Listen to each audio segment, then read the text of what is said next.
একবার এক ব্যক্তি রাসূল সাল্লাল্লাহু আলাইহি সাল্লামের নিকট এসে বলল, হে আল্লাহর রাসূল, আমি মিথ্যা বলি, চুরি করি আর মদ্যপান করি। আমি চাচ্ছি এই খারাপ অভ্যাসগুলো পরিত্যাগ করতে, কিন্তু একসাথে সব ছেড়ে দিতে পারছি না। আপনি বলুন আমি আগে কোনটি ত্যাগ করব? রাসূল সাল্লাল্লাহু আলাইহি সাল্লাম একটু চিন্তা করে বললেন, তুমি প্রথমে মিথ্যা বলা ছেড়ে দাও এবং প্রতিশ্রুতি দাও যে তুমি আর কখনো মিথ্যা বলবে না। মাঝে মাঝে আমার কাছে এসে জানতে চাইবে তুমি তোমার প্রতিশ্রুতি রক্ষা করছো কিনা। লোকটি রাজি হয়ে গেল এবং দৃঢ় সিদ্ধান্ত নিল। সে রাতেই সে চুরি করতে ঘর থেকে বের হয়ে গেল।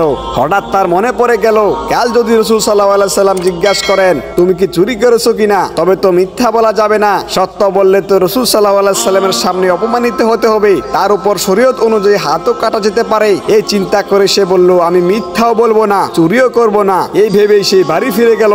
আরেকদিন মদ খাওয়ার সময় মনে হলো, যদি রাসূল সাল্লাল্লাহু আলাইহি সাল্লাম জানতে চান আমি কি মদ পান করেছি কিনা, তাহলে তো আমাকে সত্য বলতে হবে। তখন আবার একই লজ্জা, রাসূল সাল্লাল্লাহু আলাইহি সাল্লামের সামনে নিজের পাপ স্বীকার করার লজ্জাকে সহ্য করতে হবে। এভাবে ধীরে ধীরে সে সব খারাপ অভ্যাস ত্যাগ করে শুধু সত্যকে আঁকড়ে ধরার মাধ্যমে সে পরিণত হলো এক সত্য পরিষ্কার পরহেজগার মানুষে। তাই মিথ্যা হলো সকল পাপের মূল। যখন কেউ সত্য বলতে সংকল্পবদ্ধ হয়, তখন অন্য সব পাপ আপনা আপনি দূরে সরে যায়। তাই আসুন আমরা মিথ্যা বলা থেকে দূরে থাকি এবং সত্যকে আঁকড়ে ধরি।